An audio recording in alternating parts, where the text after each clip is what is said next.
no, I'm supposed to be talking about Star Wars. What's this about Star Wars now? Star Wars series from Russian doll creator. All right. I guess she's a Star Wars fan. Tell me, what kind of Star Wars fan are you? I am the type of Star Wars fan that doesn't even have a favorite movie. I just want to live in the universe of Oh, that means she's never seen a Star Wars movie, right? That's the type of answer you give when you've never seen one. And you know what the right answer is? Wrath of Khan.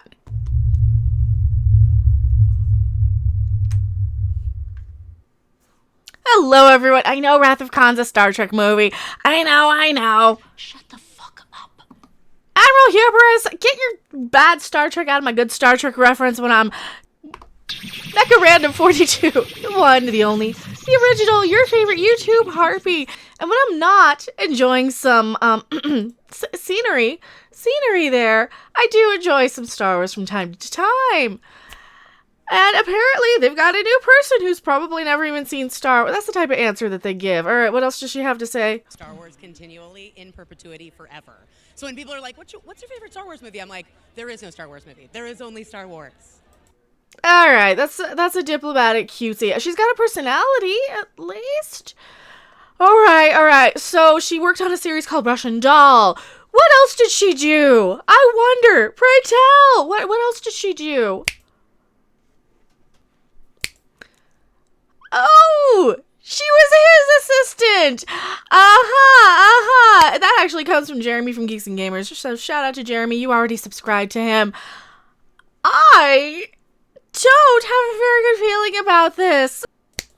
Here we go from Variety. She's going to do a Disney Plus series. A new Star Wars series is in the works at Disney Plus.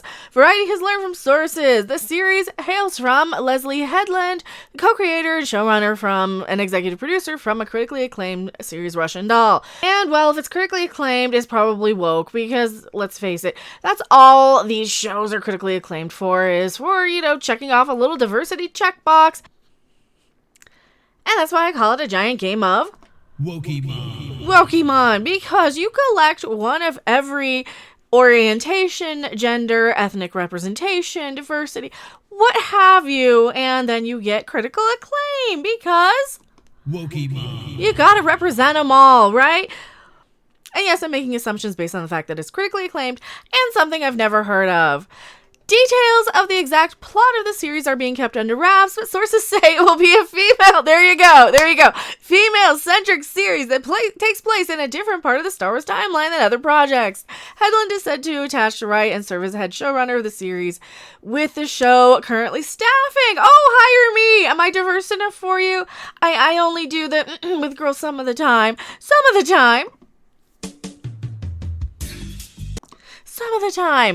When it's hot enough. But then again, according to an interview, she thinks we're all the same. Every person gets representation based on her. This is one of the interesting ones. This is also a Jeremy find. We were talking about this on Midnight's Edge After Dark. Here we go. We got to listen to some of this. This comes from Variety. Just say that, I think white women need to kind of step up their game, to be quite honest. Sorry. White women need to step up their game. All right. Hire me. I will challenge you every step of the way, sweetie. But I'm calling you bitches out. Oh, you're calling us bitches out. Way to make friends. Further cementing the fact that a lot of women just don't get along. And of course, in the grand game of how to be a Karen, drop the taco, get in the car. One of the rules is other women are not your friends. You really do, because there's we can. I couldn't agree more with everything that these brilliant women are saying, but I'm also seeing the silent killer, which is a lot of white women at the top who are kind of reinforcing a lot of old ideas. I think a lot of it, to give them the benefit of the doubt. And white women at the top, is this like Kathleen Kennedy? Ooh, because if you go back to this. So when are you writing a Star Wars movie? Oh, please, Queen Kathleen Kennedy. Queen Kathleen Kennedy, the white woman at the top that you're calling out? Yeah, you're probably, a little too controversial. She doesn't like women who challenge her. She doesn't like people who challenge her. How many directors has she fired? Oh, I can't even name them all. She's fired so many. She's fired more than she's hired. I'll just speak from my own personal experience. It's just like I wasn't sure how to be an ally. I wasn't sure what type. I got so caught up in like what kind of terminology I was supposed to be using and being politically correct. And so as I started to rise in television, I started to just get more blunt and just start saying like I would like a black writer. And sorry, the audio quality's a little low on this clip. Because if I said diverse, you know, you get well, white is diverse, which is something somebody said to me, and I was like, wow. What if white is alphabet representation? What if it is that?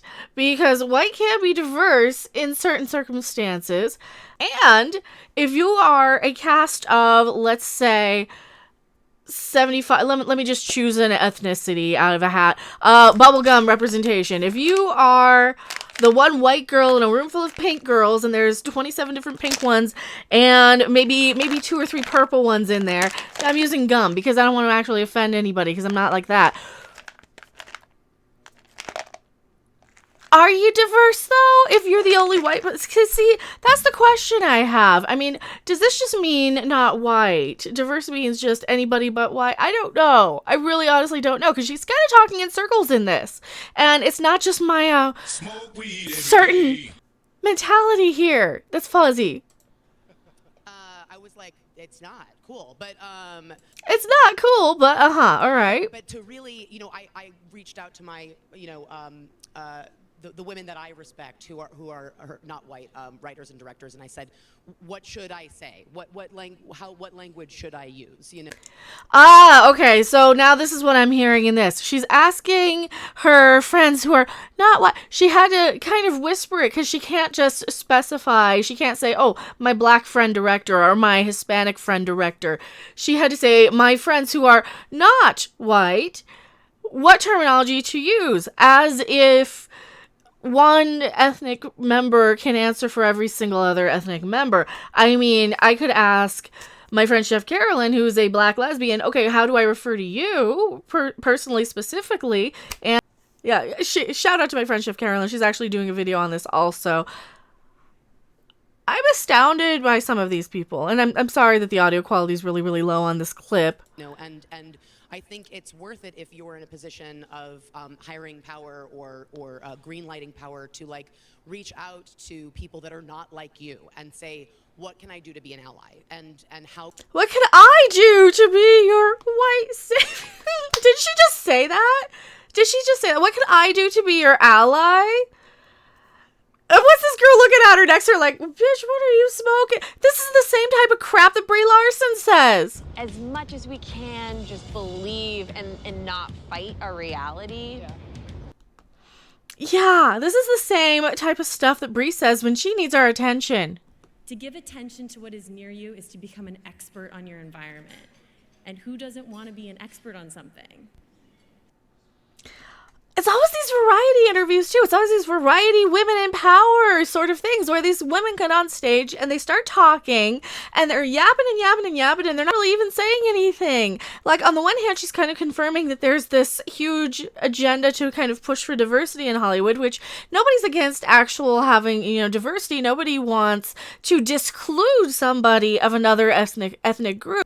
If you only have certain ethnicities or certain genders doing jobs, you got to kind of start a little sooner than at the writer's level and at the higher, you know, you got to kind of step your way up in the Hollywood. I don't even know what I'm talking about anymore. Fuck. These people make me lose what I'm saying, too. It's like the classic Brie Larson clip. I do not need a 40-year-old white dude to tell me what didn't work for him about A Wrinkle in Time. How can I support writers of color and LGBTQ and disabled writers? Like, what can I do? And what kind of... Well, if you want writers who are, you know, more diverse than yourself, quit your job because you're kind of a white woman. And if that's a problem, you don't have to work there.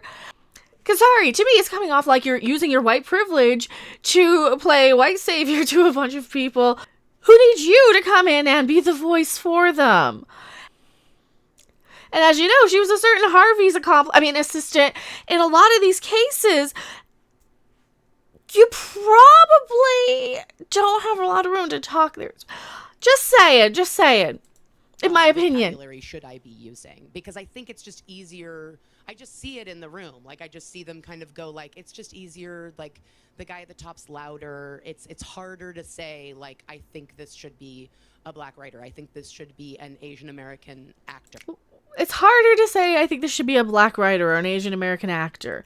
All right? What if it doesn't matter who plays the part? What if you're actually somebody who comes in with some, old school Star Trek liberal ideals, and it doesn't actually matter to you because you're basically, especially if you're writing for something like Star Wars or Star Trek, you're writing aliens. And when you write in something like an alien, they can be anybody and anything. They can be a gelatinous blob. Just make sure he has arms or the way to grow arms so he can actually be an engineer. Like they got right in The Orville and not Rise of Skywalker with that giant penis monster. I don't know what he was. He was kind of gross, though. What else does she go on about? I think it should be this type of, like, I would like to cast, and, really, I find it a lot as well with, as a queer woman, like, with gay characters, whether they be gay men or gay women, where I'm saying, like, that's not a gay person. Like, sorry. Oh,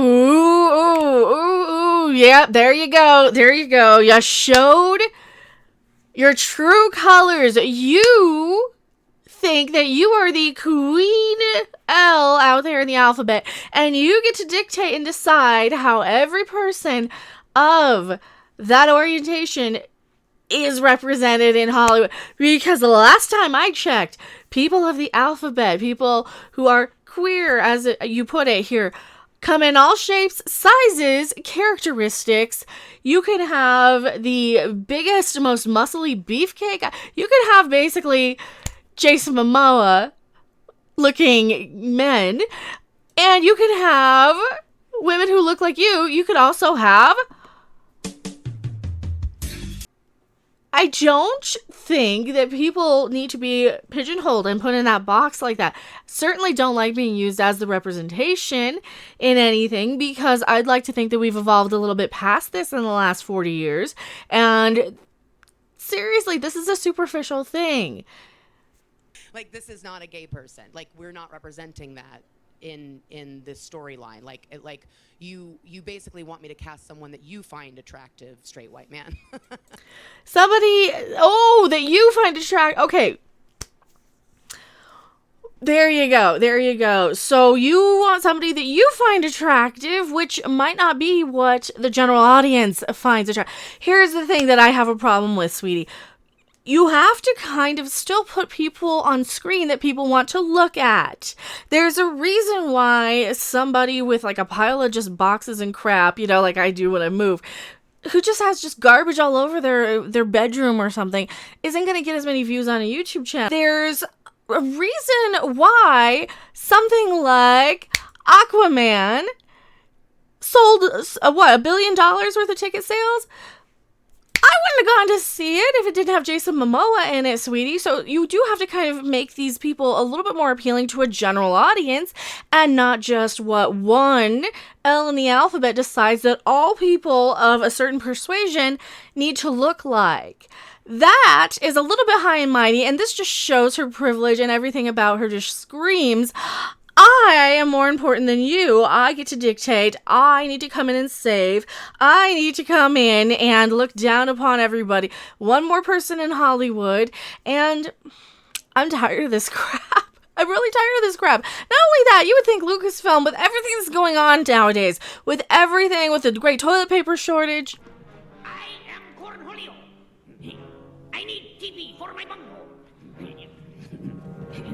You would think with everything that's going on right now, they would be a little more worried about trying to make as much money as possible instead of trying to push some bullshit that nobody cares about and nobody has time for. Because seriously, there's a lot more important things to worry about than whether I can feel like I'm represented on screen for Star Wars. Come on. What is wrong with you people? Are you really that ignorant? Still, Marvel Comics is going under because of this crap. DC, all of these comic things are. Star Wars has failed. They have not made nearly as much money as they should have in the past. 3 movies that they did because they're trying to push all this bull crap that nobody cares about. I already liked Star Wars as a kid before you decided to have representation in women's and all this stuff. And that's what this is going to be. This is going to be a show about the women's stuff. Female-centric series. I already liked Star Wars before this. And you know why? Because you gave me some characters that I could look up to and be inspired by. Kids are looking at Star Wars to be inspired. Grown-ups are looking at Star Wars the way I look at Aquaman. You gotta give us something for everybody. And no, it's not just so we can fap off to it. No, you gotta at least be aesthetically appealing. It's like looking at a pretty piece of art versus a terrible piece of art. And this is why people complain. This is why people had a problem with that Avar Chris crap. I'm not just saying that they need pretty characters only. You still have to give the character a purpose and something inspirational about them or something admirable. Or if they're the villain, something to hate. You need to give us characters that we can relate to, characters that we can be swept away by.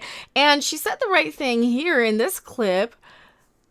But you still, at the end of the day, have to give us something.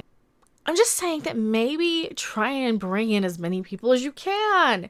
Instead of just, oh, no, we only need to focus on women. We only need to focus on women. We only need to focus on women. Because seriously, there are always these characters that women don't even want to look at. You know what women want to look at? This. Women want this. Women do not like other women. Women do not like to deal with other women. This is why women are so bitchy and catty all the time. This is why women get so mad about Brie Larson. Am I pretty enough to be sexually harassed? Because women don't like other women. We don't want to look at it. We don't want to deal with that stuff. And if you're making it for young kids, they aren't going to care. And they're going to be off-put by it because boys are going to be like, I don't care. It's a bunch of girls. I don't want to watch a bunch of girls stuff. Star Wars is for girls now. And that's really losing what's so special about Star Wars was when you're making it for this specific demographic of people who liked it already. But hey, we know who this is for. Somebody's already leaving. Somebody's already bailed.